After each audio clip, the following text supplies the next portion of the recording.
Hello and welcome po to my YouTube channel, and for today's episode, samahan niyo po kaming mag-overnight camping dito sa Fika Haven Farm, Tanay Rizal. Naku, ito na nga. May napuntahan tayong camping site dito sa Tanay na sinalubong tayo na nagtataasang puno ng buko at napakagandang view ng ilog. Meron din silang mga private rooms at kubo na pwede mong i-rent kung wala kang sariling tent. Malinis na CR kitchen, meron din sila niyan. May bidet pa at malakas ang tubig. Swimming pool, volleyball, basketball area at bonfire sa gabi, meron din sila dito niyan. Pet-friendly din ang camping site na ito, kaya sigurado walang maiiwan sa pamilya. Kaya halika na at samahan ninyo akong mag-overnight camping dito sa Fika Haven Farm. Ako nga po pala si Phil, ang tao sa likod ng Sunrise and Sunsets PH. At para sa mga bago sa aking channel, please huwag pong kalimutang mag-like and subscribe para sa mas marami pang adventures. Papunta tayo sa Fika Haven Farm sa Tanay, Rizal. At sa ngayon, nandito na tayo sa may bandang Rizal Provincial Capital dito sa Antipolo. And from here, mga isang oras, nandito pa rin pamangkin ko. Say hi to our channel, to our viewers. And from here, 1 hour and 8 minutes pa yung biyahe. So, samahan nyo kami sa pupuntahan namin at ipapakita namin sa inyo kung gaano kaganda ang pasyalan na ito sa Tanay. Camping site pala to and overnight kami mag-stay doon. See you! So, kung kanina puro tayo paakyat, ngayon naman puro naman tayo papaba. Bale, wala na palang signal sa park na to, kaya hindi na tayo makapag-internet. So, pero balita naman namin, meron namang internet dun sa mismong Fika Haven Farm, pero may bayad. So mamaya tingnan natin kung paano tayo makakapag. Okay, so may parte din pala na hindi napatag yung daan. So ihanda nyo lang yung mga sasakyan nyo. Lalo siguro kung maulan yung panahon. So we're really thankful na ngayon is maaraw. And tuyo yung kalsada, hindi maputik. Kaya mas madali kahit paano mag-drive. Pero grabe, lubak-lubak pa yung kalsada sa part na to. Talaga ano sila, ilog. May swimsuit ako. May swimsuit ako. Yung mga maliliit. Kasi hindi ko Ano yung pump na yun? bawal. Kaliwa River Forest. Tutugtog area man. Okay, so time check, kakadating lang namin dito ngayon. Time now is 1:48. Inabot din kami ng halos mahigit isang oras, 1 hour and siguro 30 minutes kasi nag-stop din naman kami. And yung starting point namin sa Taytay, sa bandang Tikling. So yun, ito na ang Fika Haven Farm dito sa Tanay. Okay, so dahil magka-camping tayo overnight, kailangan natin mag-set up muna ng tent.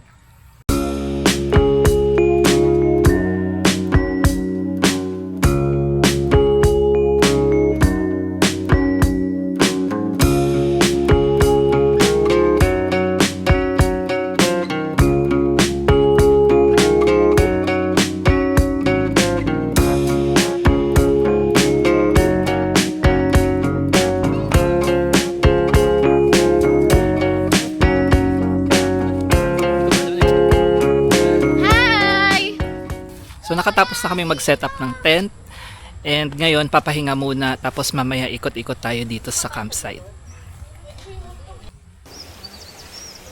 Bawal nga eh. Pero naka-flat ko na yung matagal. 29 saka... Okay, so mag-ikot na tayo dito sa area. Tingnan natin kung ano-ano bang meron dito sa Fika Haven Farm.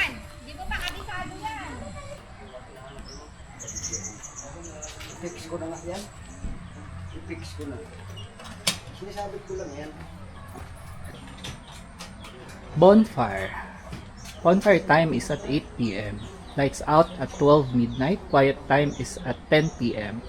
No karaoke and loud music allowed. No shouting and loud talking allowed. Okay, so talagang pang tahimik lang talaga. Kung gusto niyo talaga ng tahimik na lugar, maganda dito sa Fika Haven Farm.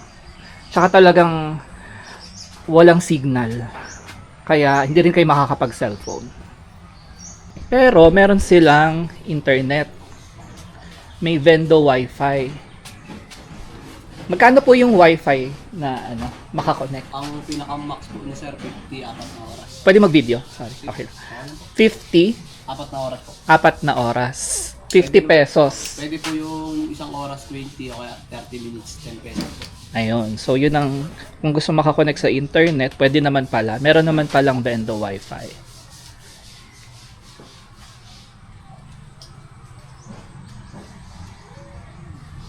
Thank you po. Okay, so meron pala ditong common kitchen and dishwashing area. So para sa mga gustong mag-ihaw, meron ditong lugar kung saan pwedeng mag-ihaw. Kung wala kayong dalang ihawan, pwede naman kayong gumamit ng ihawan dito. Tatanong ko later kung may bayad. Tapos, para naman sa mga gustong maghugas, syempre, yung mga gagamitin natin sa pagluluto, sa pagkain, dito tayo maghuhugas. Maayos siya at maluwag, ha? Malinis din. And ito pa lang sa ihawan, hindi lang pala ihawan, meron din lutuan. So, ihawan, lutuan. So, nasa nyo na yan kung anong gusto nyo. Bali na itanong na natin, wala naman palang ekstrang bayad yung paggamit ng ihawan tsaka lutuan dito. Kasama na yun sa binayaran. So ngayon, check naman natin yung comfort room. Patabi lang din siya ng common kitchen and dishwashing area. So ito yung comfort room. Okay naman yung comfort room niya. May shower, may malinis na toilet bowl. Ayan. And may tubig, syempre. Diba? Ayan. Tingnan natin kung gumagana yung ilaw. Saan ba yung ilaw? Ito yung switch. Yun, may ilaw. Daming lamok. Kailangan talaga pag nasa ganitong lugar is huwag kalimutan magdala ng insect repellent lotion para hindi tayo makagat ng mga lamok. Yan. So, malinis yung CR, may tubig, kompleto sa gamit, and marami rin yung CR. Kaya, hindi rin tayo mahihirapan kung sakaling gusto nating gumamit ng banyo. And may bidet, o diba? Yan. So, ito ang kanilang comfort room. Tuloy natin, mag-ikot dito sa Fika Haven Farm. Meron silang mga, ano dito, mga rooms. Kung wala kayong dalang tent at gusto yung mag-rent ng rooms, pwede rin naman. Iba-ibang type ng rooms. Hindi ko pa lang alam kung magkano, pero ilalagay ko na lang sa description. And pwede nyo rin bisitahin kasi meron din pala silang Facebook page. So ito yung mga rooms nila. Private rooms. Sa kabilang side, doon, nandun na yung ilog. Ganda. Dami lang talagang mga puno ng buko. Medyo kinakabahan ako dito sa dami ng mga hinog na buko. At may nakalagay din naman na beware sa mga falling buko. So, kaya yung mga tent, iniwas din sa mga puno, malapit sa puno para hindi syempre mabagsakan ng buko. Ganda naman dito. Pang ilang tao kaya to. So para sa mga hindi makapagdala ng tent, ayan, meron silang mga private rooms.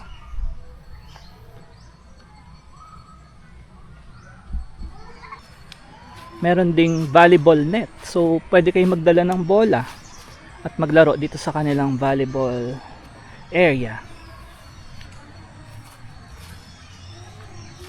May dala kaming bola pero bola ng basketball. O, ito pala, may ring naman pala dito. Tamang tama para sa mga pamangkin kong mahihilig maglaro ng basketball. May dala silang bola. So kung gusto nila maglaro mamaya, pag napagod na silang mag-swimming, dito sila pupunta. Dito naman sila maglalaro. Yun lang, masasabi ko lang talaga, medyo mahirap lang talaga siyang puntahan. Kasi yung hindi siya ganun kalayo. Pero yung dinaanan namin is talagang bako-bako. Lalo pa siguro kung maulan ng panahon, mahirap. Sa ngayon, madali kasi maganda yung weather, maaraw. So kahit pa paano tuyo yung kalsada. Pero kung halimbawang umulan or umuulan, mahirap. Talagang makikitid yung daan, bako-bako, maputik. So yun lang talaga yung challenge papunta, and syempre yung pauwi bukas. Sana talaga is magtuloy-tuloy yung weather na ganito para ma-enjoy natin yung camping natin.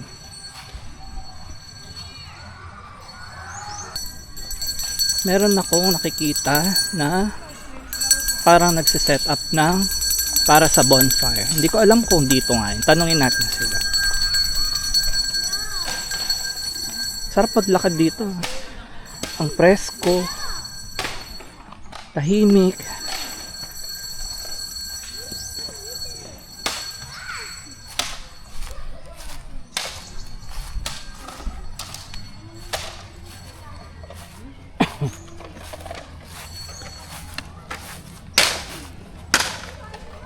Kuya, pwede mag-video?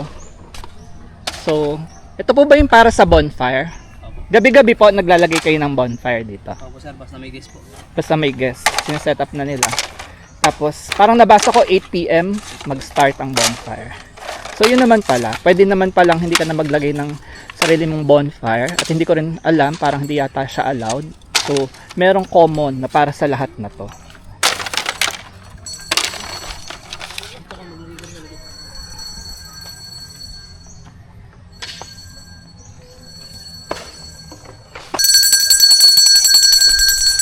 Malalim kaya? Gagaling lamang ngayon ng mga bata. Mga pamangking ko pala yan. Gaano ba kalalim? Malalim ba? Hindi, mababaw lang. Biyaw galis dyan ah. Okay. Napakainit. Pero parang sarap maligo. Malaki din yung swimming pool nila. Pantay ba siya? Pantay or palalim? Pantay ba yung swimming pool or palalim? Medyo palalim. Medyo palalim doon. Pupunta sa dulo. Pero hindi kayo lubog. Hanggang saan? Okay. Hanggang dito yung pinakadulo. So mababaw lang. Okay na rin. Oh, ayaw mo? May balon pa pala dito, ngayon ko lang napansin. Dito, sa gilid. Ano ba ang laman nito? May balon ba talaga? Baka nandito sa dako. Naku.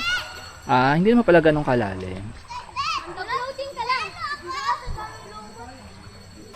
Okay, so nabigyan tayo ng task muna ng pamangkin ko na hipan ko daw tong mga ano niya, pang ano tawag dito? Paano man tawag dito, pang salbabida. Floaters. Okay, so nahipan na natin yung floaters. Floaters ba tawag dito? Floaters ang pamangkin ko. Iba nung isa eh. Ay, siya daw yung nag-ihip nung isa, binuking pa ako. Oh. Ayan na, enjoy! Puntahan naman natin yung lugar dito sa likuran ko. Sabi meron daw mini dam dito, so ngayon i-check natin. Maputik yung daan. Pero ang ganda. Saan ba yung mini dam na sinasabi? Actually, hindi lang ito yung campsite dito sa lugar na to. Pero parang ito yung nasa bandang dulo. Yung mga nadaanan namin is mga campsite din.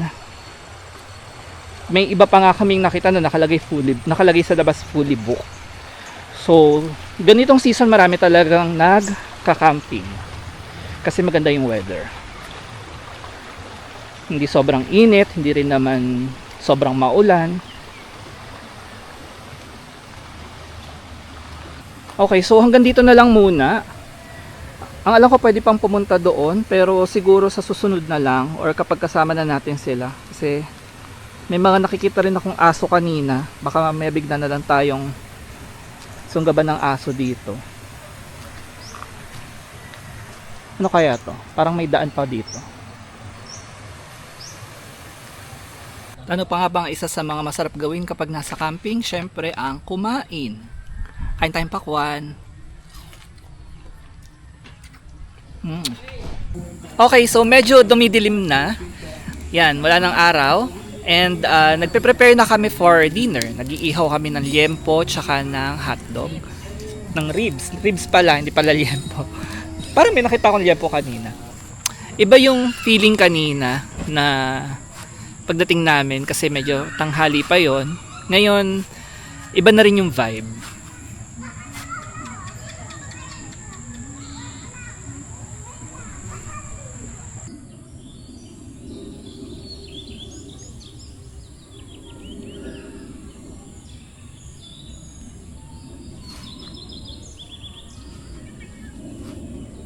And by the way, gusto ko rin palang magpasalamat sa year na to sa mga taong nag-support dito sa channel ko. Ilan pa lang naman sila actually, wala pa akong 500 subscribers. Pero sobrang thank you kasi hindi ko ina-expect. And yung mga unang videos ko pala, kung napanood nyo yung mga dati kong video, hindi sila katulad ngayon na nagsasalita ako, nagpapakita ako. More on walk tours lang talaga, mga walking tours lang talaga.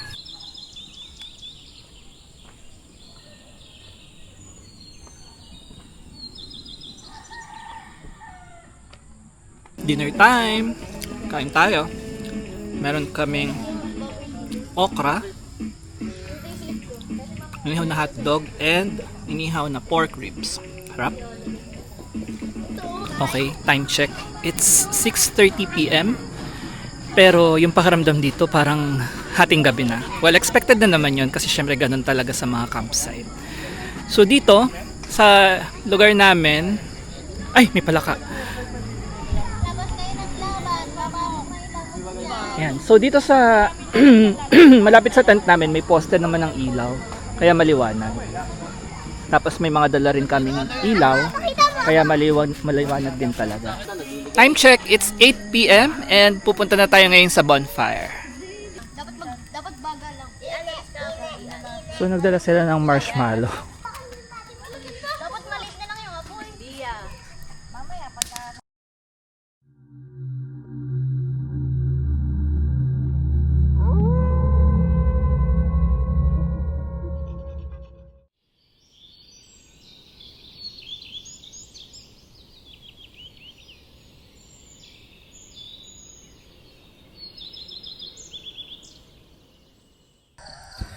Good morning. So time check, it's 6 a.m.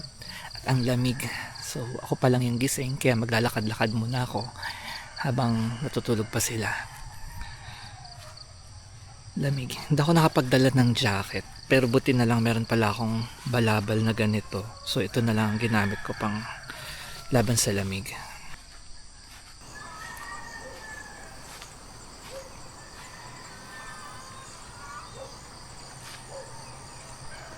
Dito sa bandang to sumisikat yung araw. So dito ang east.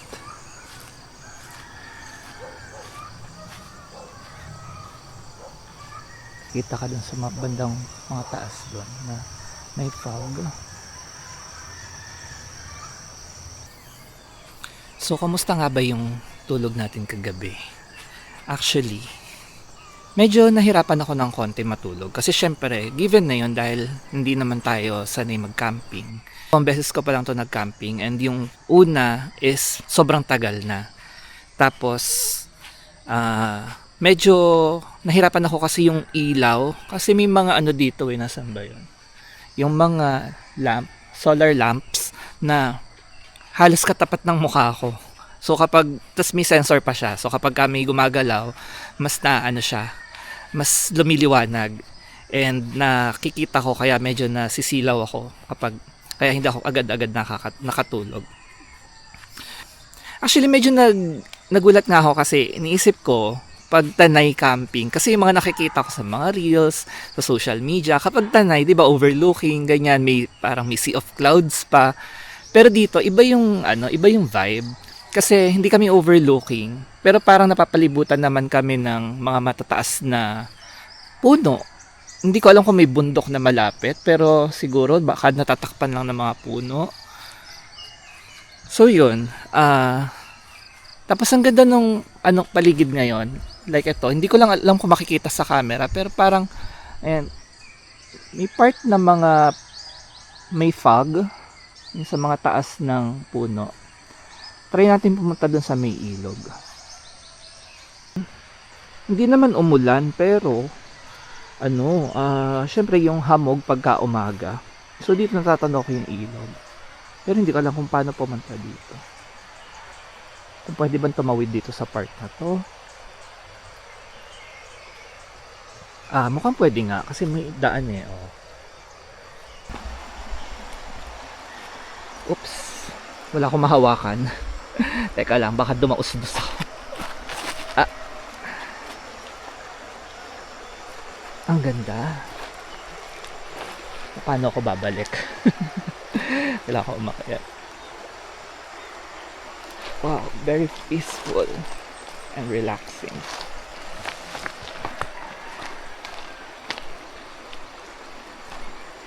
Wow! Ang ganda! Oh my God! Sobrang ganda. Ayan o, yung taas niyan, may mga fog.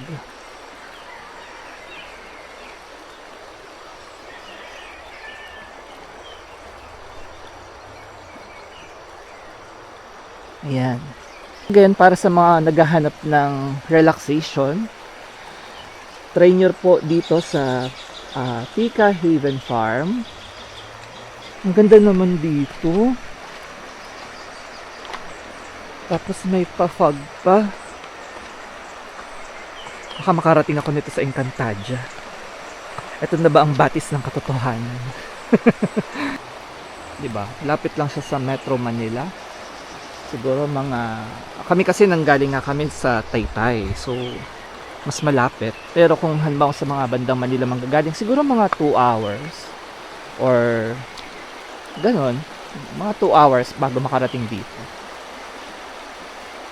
Itong campsite na to is okay din para sa mga beginners. Kasi, hindi siya katulad ng ibang mga campsite na, or mga ibang lugar na pinagkakampingan, na as in walang tubig, walang kuryente.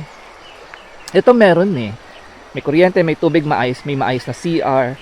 So, kumbaga, talagang pwedeng magdala ka na pagkain, tsaka yung nga tent, okay na.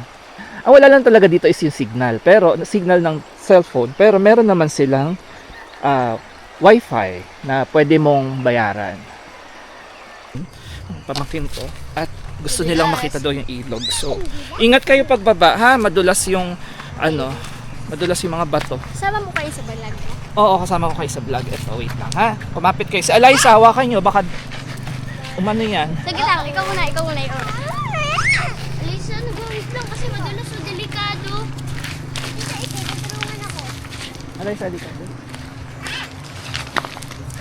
Tumakbo na, bisa. Hindi ako kasama sa trip na to. Max, takbo na dito. Wait lang. Kumapit ka, Eliza. Oh. Huwag kang tumakbo. Dito tayo sa kabila, bababa.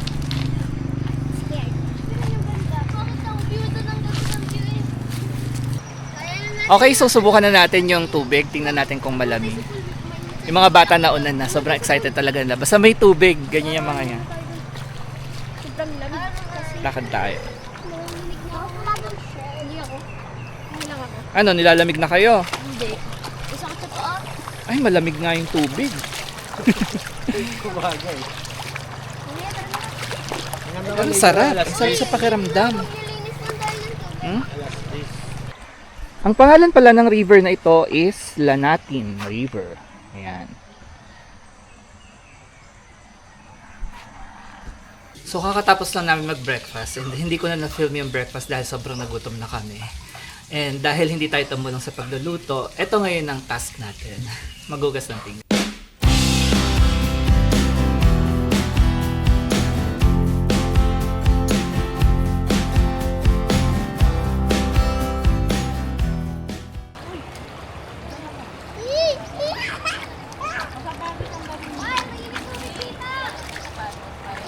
Sakit sa paa. Jo. Hello. Hindi ka way kayo dun. Kawai. Hi! Gabi, oh! Gabi! I didn't even see it! Oh my God! Help! Okay, so kahapon, nakarating tayo hanggang dito sa may batong to. At hindi na muna natin tinuloy hanggang doon sa sinasabing mini dam. At meron daw mini dam doon sa bandang dulo. So try nating puntahan ngayon.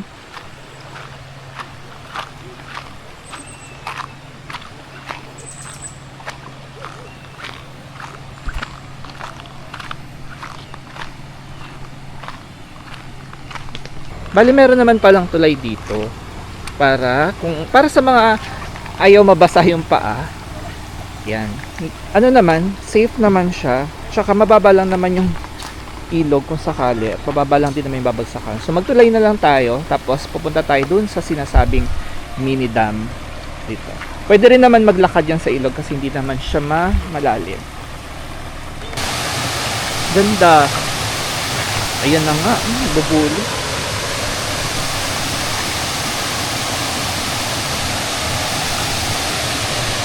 Wow.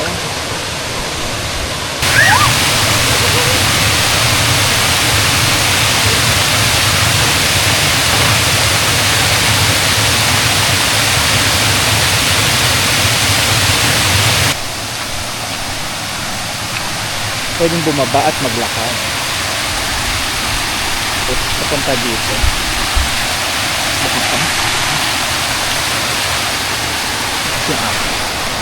Ang lamig ng tubig. Sarap. Ayan. Ganda.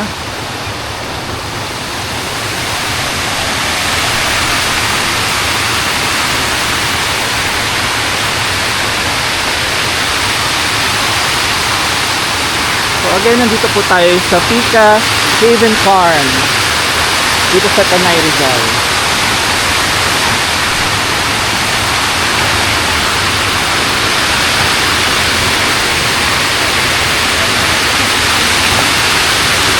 Kaya malalim. Hindi ako marinig.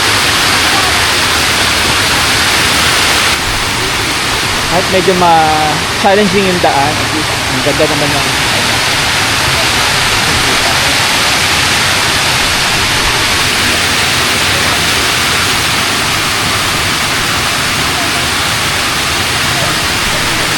okay, so hanggang dito na muna at mag-enjoy muna ako at babalik na rin ako sa aming tent. Hi guys! So bali, nakapag-pack up na kami and ready na kaming umuwi. And I think hindi ko yata na-mention kahapon, no, na meron pala silang check-in and check-out time. So parang hotel din, yung check-in time nila is 2 o'clock PM and yung check-out time is 12 noon. Pero hindi naman sila ganun kahigpit. Katulad ngayon, around 1 o'clock na pero nandito pa rin kami. Halos kakatapos lang namin mag-fold ng tent. So para dun sa mga rates nila, pakitingnan na lang dito. Ayan, thank you so much. At kung umabot ka sa part ng video na to, maraming salamat and please don't forget to subscribe para sa mga susunod pa nating adventures. Thank you, bye-bye!